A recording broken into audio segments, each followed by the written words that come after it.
My name is Noreen, and on behalf of the Ballsbridge, Donnybrook and Sandymount Historical Society and Pembroke Library, I'd like to welcome you to this day's talk, Dublin's Housing Crisis in Troubled Times, with Cathy Scuffil, Historian in Residence for Dublin South City. I would like to thank the Historical Society, in particular Chairperson John Houlihan and Secretary Adele O'Connor, for bringing us today's talk and their continued support of Pembroke Library. If you have any questions, write them into the Q&A box, and I will ask as many as time allows when Cathy has finished speaking. Today's talk is being recorded, but only Cathy and myself have to worry about how we look on screen because it's a webinar. Cathy credits her parents for instilling a love of local history and of Dublin. In addition to an honours business and management degree, Cathy also holds both a certificate and a master's in local history from NUI Maynooth. Her master's thesis research was published by Four Courts Press as the South Circular Road to Dublin on the eve of the First World War, and in a abridged version awarded silver medal by the Dole Dublin Society. Cathy was actively involved in a wide range of community events during the 1916 Rising Centenary commemorations. She's currently working as a historian in residence with Dublin City Council, and she's also a consultant for many other history projects. And now I'm very happy to hand you over to Cathy for what I'm sure will be a very interesting talk. Thanks very much, Noreen. If you just bear with me for a moment now, I'll just share the screen and we'll get the presentation up and running today. And I'm delighted you can all join me, and hope you enjoy this. It's a piece of research I was asked to do over the decade of commemorations, and it was just a very interesting topic, and I think it's very topical, which makes it all the more interesting. So come with me on a journey back 100+ years ago, and we will go back a little bit further as well to put things in context. It is my honour to be here today, and I'm absolutely delighted to share this piece of research with you. Hope you enjoy it. So, Dublin's housing crisis. What can we learn about the ones we had before? We might be able to solve the one we have today. So, we go back to 1913, and Dublin had a record, and it wasn't a nice record. We had the worst housing in the British Isles, plain and simple. There had been a massive flight of the middle class group in our community from the inner city to the newer suburbs over the years that had passed from the famine onwards. 50% of our city dwellers in 1913 are living in tenements, and about a third of all families are living in just one room. Think about that, much larger families than we have even today, all living in one room. This type of congestion and overcrowding leads to very insanitary and unhealthy conditions generally for the entire city, but certainly in the parts of the city where this was particularly noticeable. We also have very, very high mortality rates, particularly among the young, but it also lends to spreading disease and fever. Just think about COVID, for example. We had to keep 2 meters apart and within our 2 kilometers. Can you imagine living in very cramped conditions when something like that would break out? And I suppose in the flu epidemic and later on the TB, they were things that were really noticeable in the overcrowded parts of the city. Just when we thought things couldn't get any worse, in 1913, there was a huge incident in Church Street in Dublin, and a group of tenement houses collapsed. 7 people were killed and 100 people were left homeless. The death rate would have been a lot worse, only for the fact there was an event on in the Father Matthew Hall across the road. This incident is pivotal. This is the one where everything changes and everything hangs on this, because things have got so bad now, the buildings are falling down around us. There were other incidents as well in the city of tenements crumbling and collapsing, but this was a particularly bad one. By 1918, it's declared that we're going to need 50,000 new homes. It sounds so much like today, but in 1918, we were going to need 50,000 new homes. And in that year, 327 had been built by Dublin Corporation. So that's just to set the scene and give you an idea of what we were looking at. And that is the front page of the Daily Sketch. It was a London Gazette, and the entire headline and every photograph relates to the tenement collapse in Church Street. And you can see from it, I know it's a bit grainy and a bit difficult in print, that, but you certainly get the sense of how catastrophic the whole incident was. The rubble and the buildings literally fell in on themselves. It was like a scene that we had in 9/11. So just to show you, it made the headlines even in London. And Dublin is a city of homeless people and grief-stricken parents. If we have a look at what the conditions were like elsewhere in the city, this is a photograph from the Dublin City Library and Archive. You also find it in UCC. And it's of Newmarket Street in Dublin. Now, pretty much, if you looked at that image and didn't know it was Newmarket Street, you'd probably think that was a country scene somewhere down the country. But this is what Dublin City looked like in 1913. And what we're actually looking at here are the bathroom arrangements. The two doors are the closets. The single standpipe that doesn't even have a tap on it, just has a continuous flow of water into whatever available receptacle happens to be there, in this case, a wooden bucket. This is what 70 people have as their facilities in 1913's Dublin. Newmarket Street's right in the heart of the liberties of Dublin. So that's just one example that we can devise ourselves from a photograph. Here's another one. This is taken in the Black Pits area, again in 1913. And it shows that a house where 29 people are living in the building in front of these sheds. And these sheds were being used as piggeries and for storing fuel and bits of wood and things like that. Again, more like a scene you would see in a country area, but this is what the city of Dublin looked like. Now we're going to go around to the front of this building in the next shot. So where you see the white building with the two carts going by, that's the front of the building we were around the back of a few minutes ago, where 29 people are living. And again, look at the conditions. Dublin was a city of the horse and cart. So horses do what horses do. Cart wheels churn up muck and dirt around. So this was all around your area. That's why so many houses had a foot scraper at the door on the way in. It wasn't a decorative feature. It was to remove the street from your feet before you went into your home. And you can see too, the horse and carts are pulling containers. So this is indicative of the industries of the area, which was mainly brewing and distilling at this time. But everything had to be carried by horse and cart. So this is just interesting because we're able to come around to the front of the building that we had a look at the back of. So it was no better really in the front than it was at the back.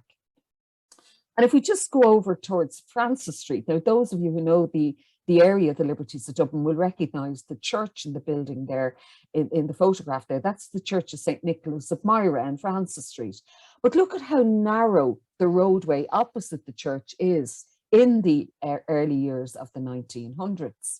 It's a lot narrower than it is today. It's really an alleyway, and it's very much a street layout of medieval Dublin. You could nearly touch the neighbours across the road in a narrow street like that. It's more like what you'd see in historic York or in any medieval town.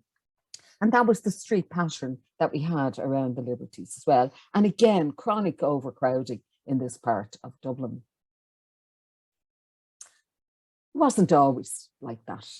And I'm going to bring you right back in time. Now we're going back to the time of Dean Swift. And this is one of the early maps of the area, Rokes map, which I love the fact that Rokes is online and we can now zoom in and start finding all sorts of really interesting things in the detail in the map itself. So what I'm showing you here is that area that we were looking at just a few minutes ago. And on the right-hand side of the screen there, you'll see Francis Street, well-known street in Dublin.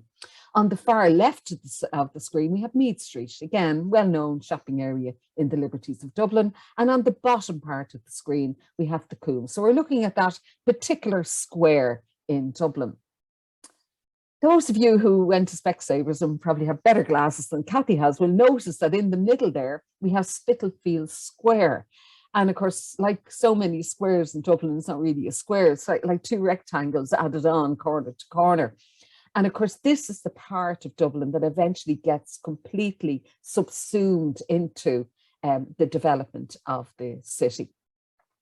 And it's just very interesting when you look at the way the city was laid out. You might just work out, in line with the word square that's going in a loop on the map, you'll see the word hall to the right. That was that little alleyway that I showed you in the previous photograph. So that was the view through to where later Nicholas of Myra would be built.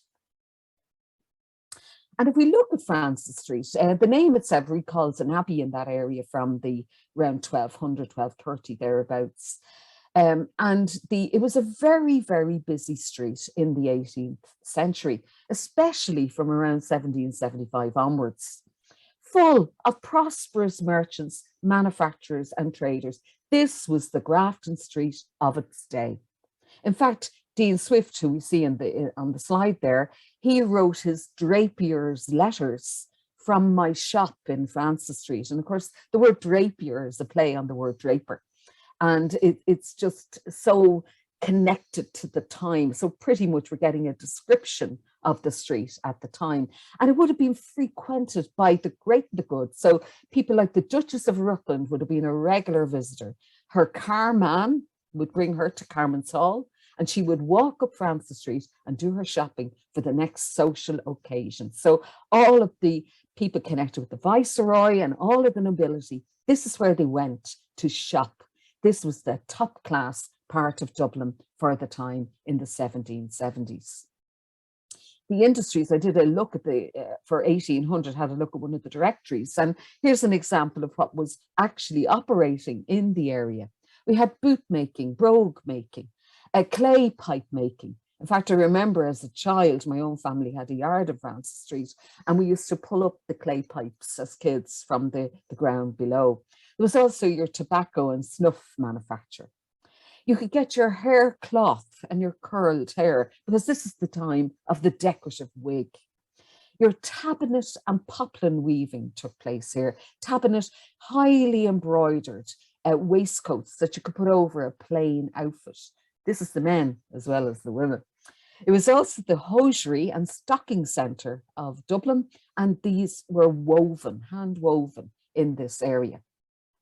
Famous too for velvet making, pretty much anything connected with the weaving industry. But then we had some of the older ones. So I suppose the brogue making would have been one of the older industries in the area, but also the nail making. Imagine each individual nail had to be hammered out before it could be used in construction. We had soap boiling, again, a kickback to our Norse heritage, and whip making, because everything is the horsing part. Bigger concerns were Sweetman's Brewery, which later would be occupied by the Ivy Markets. And we had large factories dealing in the everyday needs of a community. So the butter, your groceries, your provisions. This is long before we had refrigeration. Everything would be bought fresh. The key message here, every house and every shop is occupied. And there's evidence of industrial activity on all sides. 1800 in Francis Street in Dublin. The Coombe as well had been developing. I love when I find a document like this in the archive. Anyone researching family history will know how difficult it can be to trace back certain elements of our history, and then you find a document like this and it's a little wonder. It shows the Coombe being set out for housing and for shops, and each one of those individual plots are numbered. And then conveniently, we have a list of names against those numbers. So we know the early families that moved into the Coombe. Again, this is available in Dublin City Library and Archive in Pearse Street. What's wonderful about a list like this is that I go through this list and I do a lot of work in the Liberties of Dublin, and some of the names on the list are still in the area today. So it was an area that kept its families. If we look at it a little closer, we see number 16 is a very large plot there. That's actually to be the hall for the weavers of the area, their guild hall.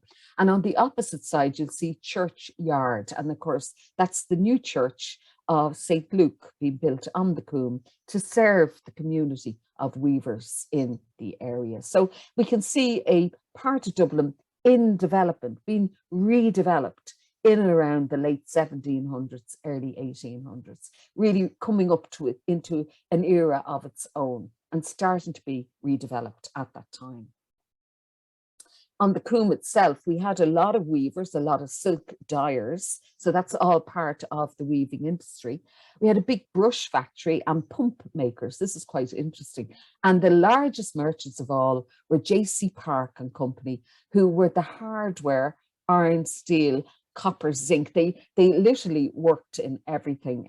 It related more or less to sanitary projects and things like that. And sometimes you're lucky enough in a house that might still have the pull chain. If you look closely at the handle, you might see Park's name on that, because that was one of the items that they actually supplied. So this was an industrial area, also a residential area, and had many industries that were part of the city of Dublin. It's prospering in the late 1700s, early 1800s. What could possibly go wrong when things are going right? Go back to 1801, and we have the Act of Union. We're hearing a lot of talk about the Act of Union again in current days, but this was a reeling blow for Dublin society. The Parliament left the city, and with it, all the great and the good, the high nobility, the fashionable people of the city now have no reason to be there. Before that, Dublin had been the proud capital of the Irish nation and the seat of our law and the centre for all our intellectual as well as industrial activity. But every decade on from the Act of Union saw a decline in local manufacturing.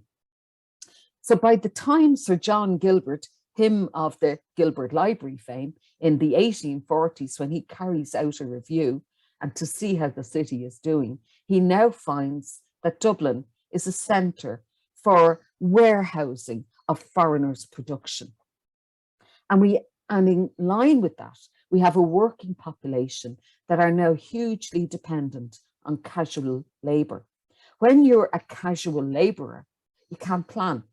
You don't know what tomorrow will bring. You can't plan your life or that of your family. So this is having a profound effect on Dublin society. It also means we're starting that slow slide into the meagre existence that was going to become more apparent as the years went on. Also, look at the date, 1840s. The 1840s in Ireland was a very sad place to be. This is the time of the Great Famine. So we have this huge inward migration from the countryside to Dublin, where people hoped that they may be well enough to get a ship out of Ireland and go elsewhere. But if they couldn't get out, they stayed in Dublin. So pretty much Dublin became a massive refugee centre during the 1840s. So all of those things combined are building up to a huge problem, particularly with housing. It's not all bad news. By the late 1870s, we have this company called the Dublin Artisan Dwelling Company, and they are a semi-philanthropic private enterprise. And what their plan is to provide quality housing for Dublin's working people. They also plan to make a profit. However, any profit that is made is going to be reinvested into even more housing. So this is the way, it's a circular economy of housing. So we would be very familiar with a lot of their buildings from the time. You know, those small cottages, we have them out around Pembroke. We have them also all around the Liberties. We have some on the north side of Dublin. You can pick them out, those little communities of cottages and two-storey housing. Confusingly, they called everything a cottage, whether it was two-storey or single-storey. But you found groups of them, particularly around different industries in the areas as well. So this is just some of the plans that I managed to obtain. And I think most of us would be familiar with that look of the cottage of the time.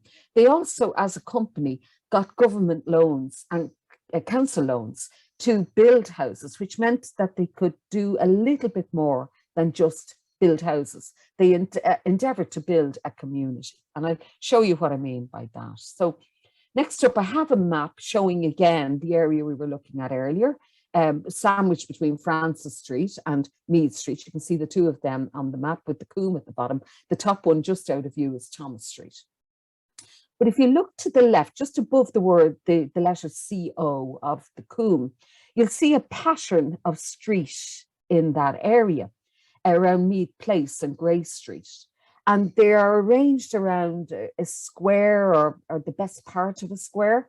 And these are the artisan houses that were built by the Dublin Artisan Dwelling Company of the time. They had looked at the Coombe area and they had an idea that they might build these tenement-style barrack flats, which were hugely popular in London. This is a quote that I took out from one of their reports. But they found that apartment blocks or tenement blocks or barrack blocks didn't work well in Dublin. Most people in Dublin wanted their own hall door. And they came of the view that the cottages would be a much better suited to the Irish situation than was happening in England and in London, in different parts of Great Britain. And the first major cottage estate to be built is the one I showed you on the map there, built around a series of squares. I think there's 4 of them in the whole development. And later on then they built around Plunkett Street, and 126 houses were built there. But they favoured building on even bigger, larger estates and maybe cheaper suburban land. And so they looked at other options as well. But some of the ones that we have in the city of Dublin are great examples of the early artisan dwelling company developments. And this is what they built. And they are particularly nice. Every so often at the end of the terrace, they put a different gable in. And those houses will be slightly bigger than the others in the terrace. So this gives you a mix of people. Some of them are 2-story, as you can see here, but as I said earlier, confusingly, they call everything a cottage. So it's great fun when you're researching it and you're trying to work out what is what. But they have certainly mellowed with time, and they're still hugely, hugely popular homes in Dublin. These are images from around Reginald Street and Grey Street in Dublin. The Artisan Dwelling Company weren't the only ones building in Dublin. Now, this is a great image. And those of you who know the area will probably have recognised the flats in the background. They're the Ivy Trust flats just beside Patrick's Cathedral. And way off in the distance is Christ Church up the hill. They were built in 1901 by the Guinness family and are an example of an employer housing its workers. And using common sense, these apartments also had their own laundry room, their own wash house, and they also had baths, public baths. Each flat came with in-house sanitation. Think back to that image I showed you of Newmarket when it was 2 closets and a running tap. These were really huge improvement on those living conditions. But what's going on in the picture? There's a crowd there and everybody seems to be packing up and everybody's out. What's actually happening is the street traders in Patrick Street are being moved on this day. And you can see the hoarding behind them. That hoarding is where Patrick's Park is today. Because what Lord Ivy did, the Guinness family did, they wanted to put in a green space beside their development. And they turned that part of Dublin into a park. But the street traders didn't lose out. They got a new market in Francis Street and it was called the Ivy Markets. And that lasted up until the early 1980s. So the market was there, part of the relocation of the street market that originally located in Patrick Street. And this is them packing up, getting ready to move as the new park is being developed behind that hoarding. Come with me again. We're now coming up to 1909, and I want you to meet the hero of the hour. This is Alderman Tom Kelly, a Dublin man, and he certainly is the hero of the hour.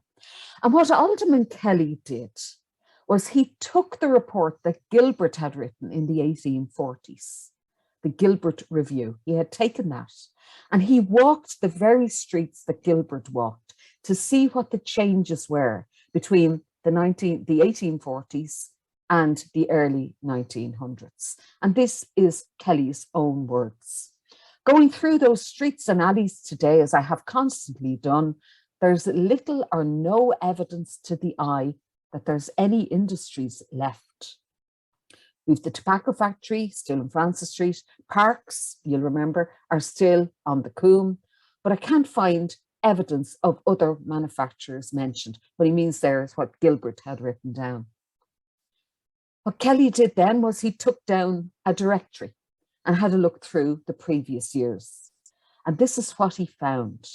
Francis Street, 60 of the houses are marked tenements, 14 of them in ruin. Around Mark's Alley, which is nearby, and Swift's Alley, all tenements. Ash Street, all tenements. And Garden Lane and Spitalfields, there was a couple of bacon factors, but the rest seemed to be tenements. Compare that with the day of Swift, who said that the street had evidence of industrial activity on all sides, and it was the most fashionable street in Dublin. In 100+ years, it had gone into a total decline. Kelly stays with us. I'm just doing a little timeline for you here now. So move forward into 1914. And what happens in Dublin in 1914? What happens in the world? We have the outbreak of World War I. There is an offer from London of £4 million for house building, because we know how serious this is. This is just after the housing collapse in Church Street. This would, in the mind of the British Treasury, encourage conscription if people thought that if they went to war and came back, there might be a house ready for them. So this was all part of building up the whole idea of going to war. I told you Kelly hadn't gone away. He didn't. He became the chairman of the Housing Committee for Dublin Corporation and immediately sets to work. He identifies sites in Marino. He looks at sites in Ormond Quay, but he knows that significant developments can take place in the Spitalfields area of Dublin, which is the area between Francis Street and Meath Street, and also on another site called Fair Brothers Fields, which was actually fields. It was actually under market gardening during 1914. The best laid plans of mice and men. Dublin 1916 sees a little event called The Rising, and that has a devastating effect on the housing budget in Dublin, because it now has to be rediverted to rebuilding the city centre. Think Mariupol. That's what Dublin City looked like after the Rising. To make matters worse, the hero of the hour, Alderman Kelly, the man who's actually trying to fix the situation, is imprisoned because he's part of the revolution. In fact, his brother was the chairman of the Sinn Féin Bank. And adding on top of all of this, World War I means the money ain't coming in. So we really have a serious problem when it comes to housing in Dublin. And when I said we looked like Mariupol, I wasn't joking. This is a great image from the Royal Irish Academy. And that is Abbey Street you're looking at there, where the chap on the bike is. And if you look closely off in the distance, you can see the GPO. And look really carefully at it, and you can see that every single one of those windows has light coming through it. That's just a shell. There was nothing left behind the facade of the GPO after the Rising. So that's the sunlight shining through the windows of the facade. And it's just rubble. And this all has to be paid for out of the housing budget of Dublin Corporation, the rebuilding of the city centre. The other thing I love about this is there's not a sign of health and safety anywhere. There's not a cone, there's not a hoarding. Everybody's just walking around like it's perfectly normal. And even the trams are running up the middle of the city. But no matter what, evidence of the Rising was all around you. So Dublin 1916 is not a pretty place. Alderman Kelly is released from prison. And again, he takes up his role as chairman of the Housing Committee. And he's really annoyed about the fact that there's no money coming from Westminster. And he suggests, probably tongue-in-cheek, we should look for an American loan. Now, I don't really think he had much plans of getting an American loan, but this is one of the things he puts out there. His intention is to build on those fields at Fairbrothers. He wants to build on another site called McCaffrey's Orchard, which is up in Kilmainham. He's also identified a site at St. James's Walk, which is at the back of Guinness's, and the aforementioned Spitalfields. Some of the lands in those areas were already in the possession of the corporation, so there was no reason why we couldn't go ahead with it. The threat of the American loan worked. It scared the Treasury in London, and immediately some financial assistance was sent over to start house buildings. But the efforts to get monies continued into 1919. I don't think he would have gone for the American loan. The interest rates were somewhere in the region of 19 to 20% at the time, but it was the threat. The threat was enough to actually get some money flowing into the Housing Committee, and this is where it all starts. The Herald, 1917, we were all reading our paper that evening and we get the great news. We now have £100,000 available and the schemes at Spitalfields, McCaffrey's, St. James's Walk and Fairbrothers are all going to go ahead. But there's always a little sting in the tail. And this particular article was so good to read because here at the end, there was the little codicil, if you like, added on. That of all of the schemes that were going ahead, the one that was of particular concern was that one at Spitalfields, because it embraced a lot of slum property. And the general public would, it would clear up that air of suspicion if the general public knew who actually owned the slum properties, because this is all going to add to the ratepayers' bill as well, despite the fact that money is coming in. And do you know, they were actually right to be concerned. The Herald probably knew more than they actually could print, because a lot of the slum property had been bought up by members of the Dublin City Council in the 1940s during World War I, and they were sitting on it because they knew it was going to be redeveloped. And here was an opportunity to move it on and pass it on, knowing that this house building was going to take place. But again, that's a story for another day. And then if we picked up our Freeman's Journal in 1917, we discovered there's actually an inquiry taking place in City Hall about the development in Spitalfields, all related to that Herald article and that hint of suspicion. Now, first in the door was Reverend Mr. McCreary, who's the rector of St. Werburgh's. He wants to speak to the committee and he's joined by his friend, Father McSweeney of Mead Street in Dublin. Whilst the inquiry is there to look into who owns the property in Spitalfields, the two reverends, Reverend McCreary and Father McSweeney, together make a statement. And they said, look, before you do any inquiry, we just want to say, we're very in favour of the site and consider very sanitary dwellings could be built here. Not to be left out, Father Monaghan, who's the curate in Francis Street, he rose in, comes into the meeting afterwards, and he says, look, the houses are badly needed, and has the approval of employers and employees in the whole neighbourhood. So they're trying to get the inquiry to move from the fact that there might be something going on, and look, just build the houses. That's what they're trying to say. And the inspector picks up on something that Father Monaghan had said. And he said, it is a remarkable thing that so few Dublin employers have built houses for their workers. And the only exception I can think of is Guinness. And we saw that the apartments that were built by the Ivy Trust that are still there today in Patrick Street, they are the ones that the inspector is referring to. So no other employer of note had done any development for the people of Dublin. They continue the inquiry and they look at Spitalfields and say, look, we can't really patch up the existing property. It's too bad. It's falling down. And when we build these new cottages, we're going to strike a rent of 5 shillings and 6pence per week, and they will be 3-roomed cottages. The real rent in real time would be 13 shillings and 6pence. So these are what we would call subsidised housing. There's a loss to the corporation of 13,000 per annum. So this is now a debt building up in the corporation's coffers. Sir John Griffith, who would be a well-known figure of the time, he just commented that he thought the density of the houses was too great and would prefer if an effort was put in to provide gardens. That doesn't actually happen with this development, but we will see what happens in later ones. But there will be a provision for some sort of an open area. And by 1918, we get the great news in our daily paper. Remember, this is before we all had phones. We didn't have mobiles. We didn't have internet.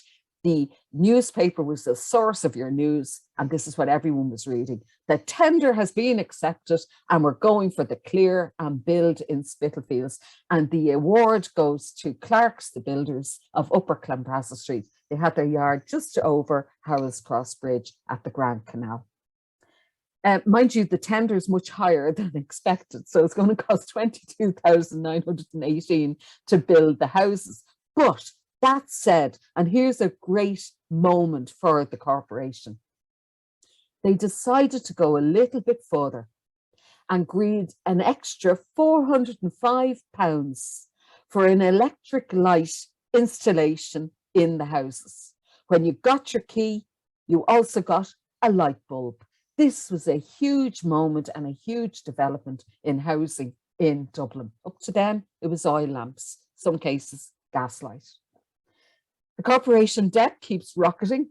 There's worries that they may not be able to finish the development because more money is needed, but somehow Alderman Kelly finds a way of funding this. There are comments, though, about the banks in the city who refuse to give the committee any financing. And that comment is ongoing. You find it in subsequent articles. And World War I, remember, it's still going on, is causing all sorts of problems with building supplies. But what they do is they look local. So they get local bricks, Dolphin's Barn bricks in many cases. They get locally sourced wood.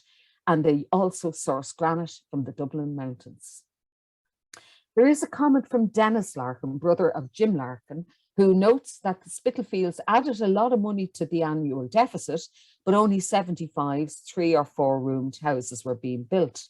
In effect, the 369 people being rehoused there were the ones who've been evicted off the site in the first place. So we weren't actually creating any new accommodation. That's his concern. And he's probably right to raise the issue as well. And this is what they built. And the 1918 is proudly portrayed up in the gables of a lot of the houses. And this is an example of some of them today. If you're looking at them and saying, well, some of them look vaguely familiar, you're right, because this is the beginning of a style of housing that's going to be repeated again and again in Dublin City all through the 30s and the 40s. So think of the bigger schemes around Crumlin and Kimmage, Cabra, Finglas. You recognise that banding across the middle of the house. That is a style that continued. So this is the beginning of quality social housing in the city of Dublin. And these are the houses built in 1918 as a war raged in Europe. And we faced into a war of independence in Dublin. So we could build houses then with all of that going on. But we had a good man at the helm. We had Alderman Michael Kelly. Another example, that even today, the residents are super proud of their homes, and you find them painted up almost on the style you'd see, say, in Kinsale or in Dingle. They're highly coloured. And we bring a lot of American students into the area because a lot of them are living in the student accommodation that has been more recently built. And every one of them are struck by the different colours of the houses, the different coloured tall doors, and the highly polished brasses on the doors and says it's one thing, constant comment that I get from any of our American visitors. So to them, they do look like something you'd see in rural Ireland as well. And this is the centre of Dublin. These are the houses between Francis Street and Maid Street in Dublin. And this is an image from the City Library and Archives. So we're standing with our back to the Nicholas of Myra Church, and we're looking towards Meath Street here. Meath Street's way off in the distance there. But you can see the houses at the time, the television aerial up on the roof. Most of these remained as a rental accommodation up until the 70s. And then the residents were given an opportunity to buy them, and most of them went for them. And most of them then immediately rewired them, because one lady pointed out to me, Cathy, we still only had the one light bulb in the house for many, many years. And they used to plug into the light fitting when they wanted to play the records.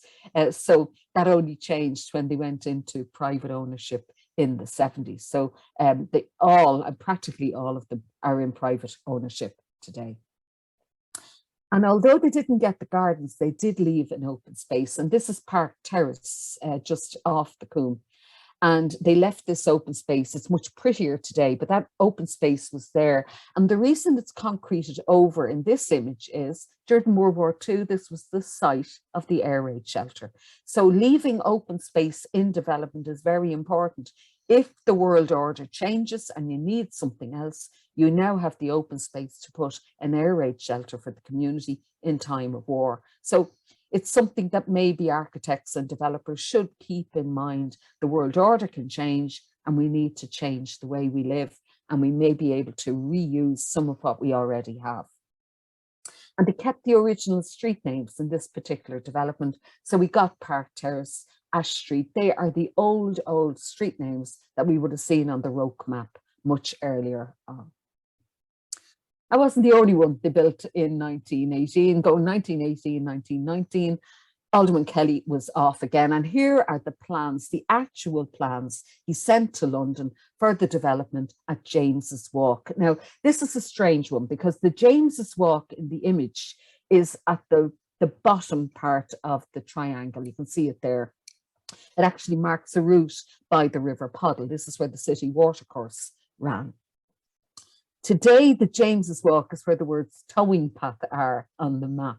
So it sort of switches around as time goes by, but you will notice that he leaves room for a market garden. I think I have a closer up image of that here. You see a kitchen garden marked on it. And the layout is quite interesting. And interspersed between the two-storey houses are these cottages, 65 houses to be built here. We're now heading into the War of Independence time.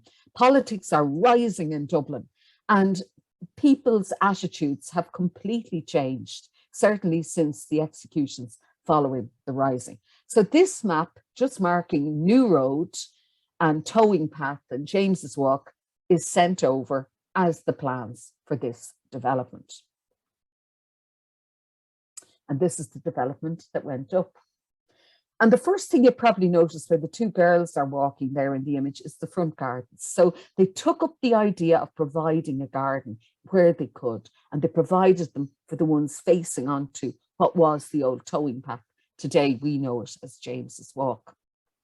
What was really interesting about these houses was, again, they're all built with Dolphin's Farm brick, so that's a locally sourced brick. And the naming of this scheme, he sent it over with New Road. Very quickly after the development started and the money had been secured, the names given to the streets in this estate commemorate those who lost their lives or were associated with the 1916 rising. So the three hall doors you see there in the front of the image, that's Colbert's Fort, called after Con Colbert. A little bit further up, we've Clark's Terrace, called after Thomas Clark. And just beyond where the other two girls are in the image, that's Mallon Avenue, called after Michael Mallon. And the final development, because this is known as the Four Terraces, the final section is called Mccarthy Terrace, after Captain Mccarthy, who was involved in the Marrowbone Lane garrison during the 1916 rising. This estate is a monument to the 1916 rising. And even today, you can see that the layout of them is very, very based on a community. So there's the doors are far enough away in most cases, and then you have two doors together. So it's a lovely mix, and there are cottages in among it. And you can see the evidence of the gardens there. And people take great pride in them even today.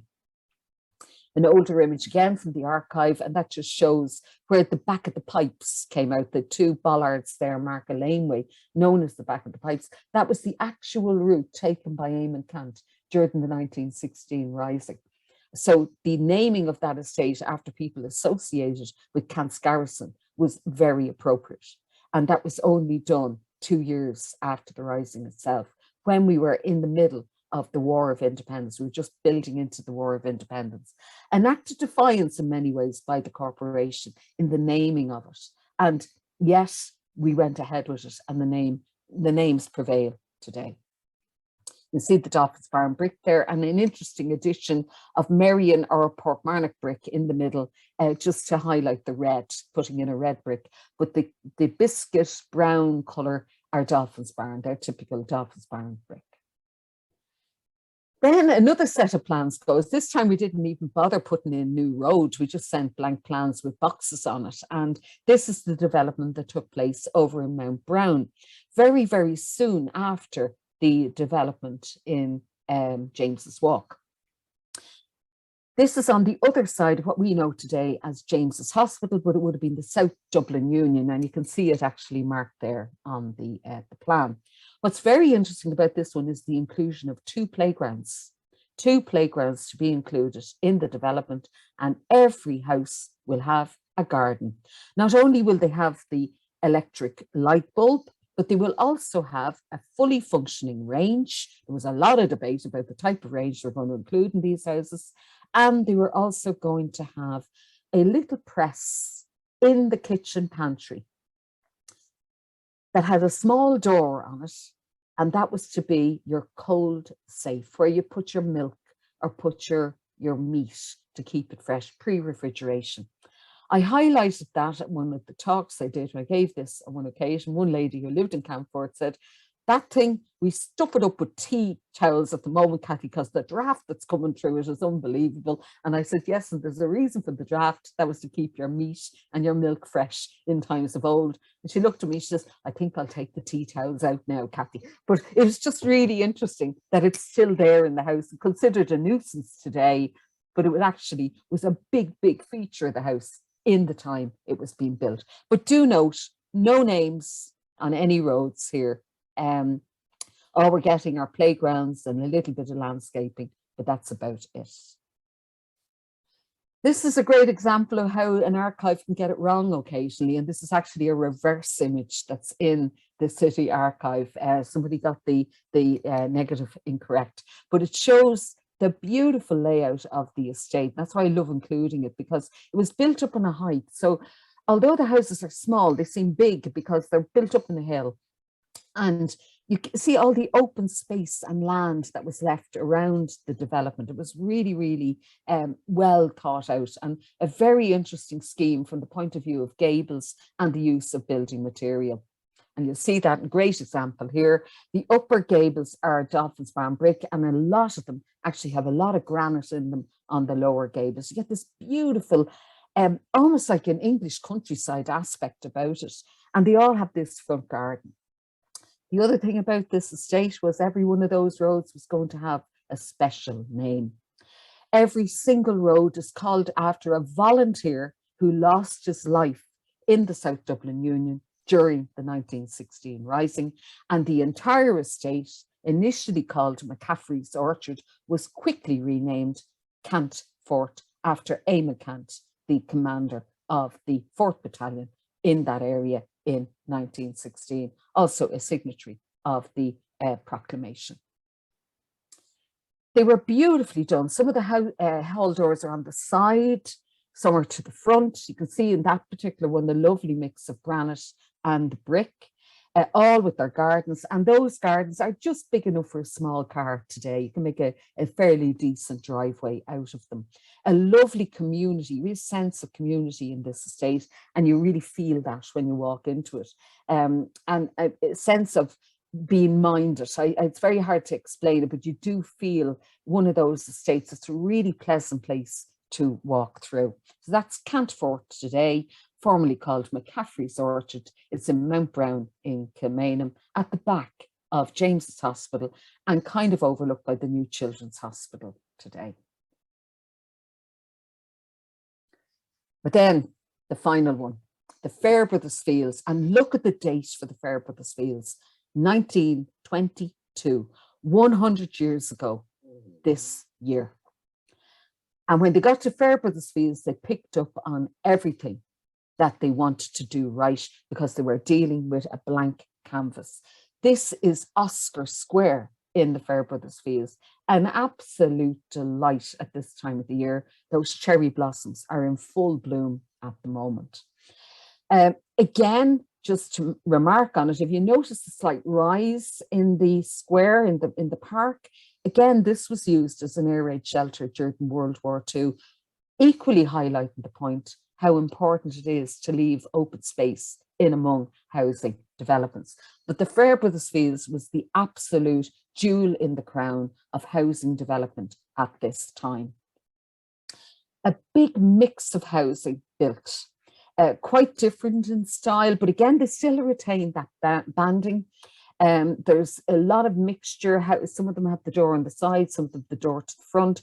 They all had front and back gardens. Some of them quite small, but they still all had front and back gardens. And you had this open space. There was also space left for a future wash house. It was never built. It wasn't needed because the era of in-house sanitation was really arriving. They originally built with outdoor toilets. However, there was room in the house and plumbing within the house for you to turn it into a bathroom if and when you wanted to. And almost immediately, most people did that. An example of the different styles is very evident here. Some have quite large front gardens, others have smaller ones, but again, every so often punctuated by an unusual gable, and you find the date set into the gable. 1922, the beginning of the Free State. Here in this housing estate, we get the intention of our nation because of the naming of the roads. The naming of the roads was really unique. We abandoned all commemoration of revolution and we went right back to the Celtic revival. So we get roads called after Gilbert, for example, Gilbert Road. Another road called after Madden, who was the founder of UCD. We've O'Donovan Road, the great place name man, one of my heroes. We get Petrie Road, all famous artists, writers, poets, scholars of Ireland, all included. Their names are commemorated forever in the state, based on the foundation of the new state going back to its original values. The other thing that's really evident were the two statements made by W.T. Cosgrave, again in 1922 at a big meeting held in nearby Dolphin's Barn. He said his intention was for this new country to house our people and educate our youth. And when he said that, he meant the boys. We're trying to move on from the casual labour, give boys an education, give them a chance at a career, give them a chance at getting a trade. So if you have a trade, you have a trade for life, you will never be short of work. The other huge issue with this estate, this was a tenant purchase estate. When you moved into it and started paying rent, someday that house will be yours. That was a brilliant way of building a really strong community. And that was the foundation of the state set in the Fairbrothers Fields, more commonly known today as the Tenters. There's a few more of the roads I may have left out, O'Curry and Petrie. The examples, the exceptions were Thomas's Road and Oscar Square. Thomas's Road was actually called after the Abbey of St. Thomas, from which we get Thomas Street and Thomas Court in Dublin. The foundation of the Liberties, because this is part of the Liberties of Dublin. Thomas's Road was a link back to that past. And the aforementioned Oscar Square, no, it's not Oscar Wilde, but we're calling him after Oscar, son of Oisin, from the Celtic mythology stories. Also within the estate, there was a site reserved, a space reserved for the school. The boys' school is later built. Scoil Trasa Naofa is still there. And then there was also a site included for a church at a later date, built on Donore Avenue in the middle 20s, St. Teresa's of Donore Avenue, built to serve this community. A few more pictures. A lot of them had side entrances. You can see some of them there. Some are quite different. These are the ones up around Oscar Square itself. They have a very unusual gable and they're slightly larger houses. But they work really, really well for today. Very popular area of Dublin. Then just very quickly moving on, through the 70s, we had more development in the area, particularly at the bottom of Meath Street. You can see the houses under construction there, Ash Grove. And the reason I'm including them is they complemented what had already been built earlier by the Artisan dwelling. This is a huge development that went on all along the Coombe. You can make out the Nicholas of Myra Church and Christ Church there on the horizon. And these are the houses that were finally built at Ash Grove on the Coombe. And this photograph is an example of one of those aha moments you get when you're in the archive. I pulled out the picture, had a good look at it, and then I suddenly realised I knew the lady in the blue coat, and I knew why she had the blue coat. That's my late mam, and she's walking up the Coombe on her way up to her father's up in Thomas Court, and the blue coat is the coat she wore for my confirmation. And have these houses stood the test of time? Well, I went to a lot of archives putting this talk together, but then I went to daft.ie just to see what they were saying about these houses today, and look at it. The convenience of this location cannot be overstated. Within a short stroll of, and here we go, St. Stephen's Green, Grafton Street and Christchurch, this home enjoys incredible ease of access to a multitude of amenities, both social and essential, on both sides of the city, and they weren't finished. Located in the heart of Dublin 8, in close proximity to the Digital Hub, St. James's and the Coombe University Hospitals, DIT Kevin Street, NCAD, Trinity College and the Royal College of Surgeons, to name but a few.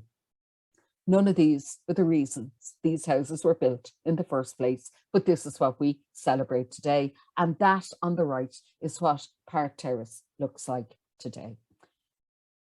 And they have stood the test of time. Show you some of the images. The one on the left is of a patio in a house in the James's Walk estate, how they've dealt with it. How they give themselves a lovely outdoor space. The other is an interior of one of the houses in Fairbrother's Fields, had been reconfigured for modern living.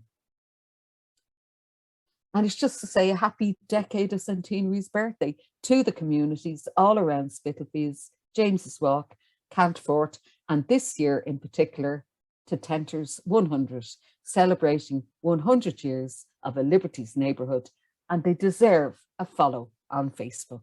Thank you all very much. Hope you enjoyed the talk.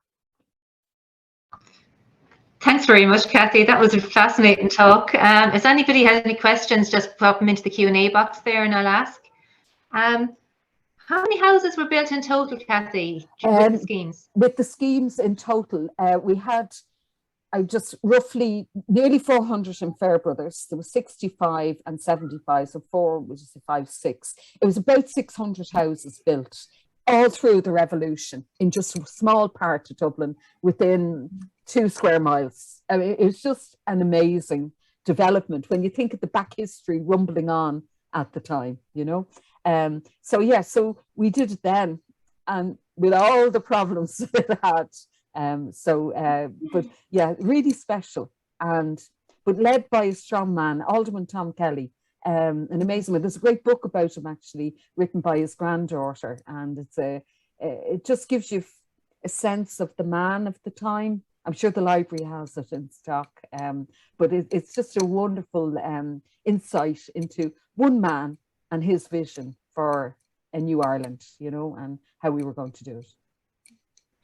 And did you come across anything that sparked his interest in the building? Was there anything personal, or was it just he was very interested in? He was certainly had the Irish nation, that image, you know, the sense of Ireland being a nation, that would have been to the forefront. But he grew up in tenements himself, so he was hugely interested in the city. But he took the effort to go back to the Gilbert Review, which in turn was a review of what the situation had been in the 1700s. So you had this continuous line of reports, and he saw how bad it was in 09, and then he decided, well, we better do something about it after 1913. And against all odds, they built those houses. And the City Archive is brilliant for this. I mean, you spend days in there pulling out the minutes of the council records and the rows over what type of you know, arranged they were going to put in the houses, or what type of a sink. Every minute detail was discussed. I suppose today we'd be talking about solar panels and, you know, proper drive-ins or whatever, you know, a bike rack or something. But back then it was electric lights and a range and a coal safe for the kitchen. It's brilliant, brilliant stuff. Rachel McNichol, she does ask, was the corporation the same as UDC? She's thinking of public housing built in Ringsend by UDC, or were they separate? That's a good point. I think UDC might have been part of Pembroke at the time. I'm not terribly sure, and I need to check that. But it's certainly, they would have been the local council. So what one was doing, the other was copying. So there was certainly different developments. Dublin was divided up differently. So Dublin Corporation, or Dublin City Council as we know it today, was made up of a lot of other councils. It wasn't until the 1930s, for example, that we got the Rathmines and Rathgar as part of Dublin Corporation. So I'm suspecting that's Pembroke, but I stand to be corrected on that one, but I think it was Pembroke. It's a good question. She also has another question. Oh, sorry. Were the Tom Kelly flats in Charlemont Street built in Alderman Kelly's time, or were they named after him later? They're named after him later, and they were the ones they commemorated him. Yeah, well spotted. That's that was called after him, and it just shows the high regard that he was held in, and that he actually got a whole housing development called after him. Yeah. Right. It just strikes me listening to the talk as well that it'd be a lovely walking tour. Yeah, great. And we have done it, broken it up. It's like, just, I always say to people, you know, when you're out, look up, look down, look around, and keep asking why. Get curious, because there's a story behind everything. I told a group to do that, and one lady contacted me after and said, Cathy, I walked into a lamppost because of you, because I was obviously looking up. But we should get curious about our world and try and unpick the layers, because everything has a story.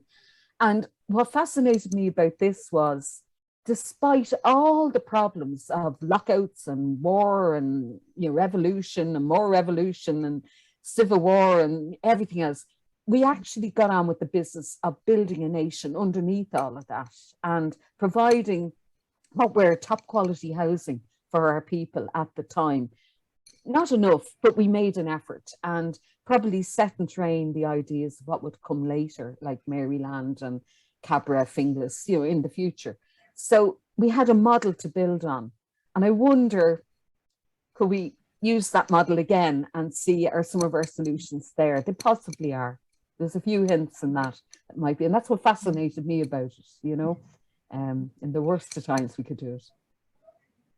John Houlihan just asked as well, Kevin Street DIT has just been knocked down. In 1918 died of Spanish flu, a letter from my aunt said at the time. That's correct. Yes, that's correct. Spanish flu was the equivalent of COVID in many respects, and everybody was going around wearing face coverings, and you know, and once the infection got into the house, there's very little they could do about it. So it was had a huge impact on the city in particular at the time, and probably too with war, revolution, we wouldn't have had great nutrition either because of the difficulties getting things in. So obviously the more vulnerable succumbed to it, but Spanish flu was really serious, and that's a whole talk for another day. We can go through that one in detail.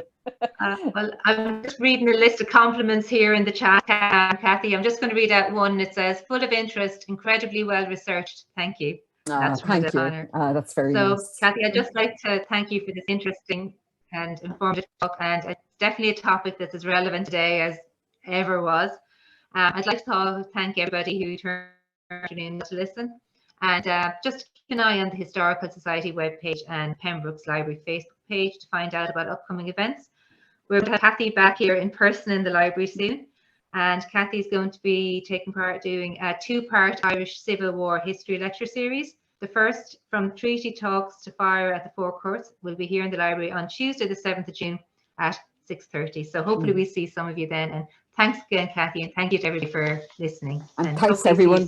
Bye. Thank you very much.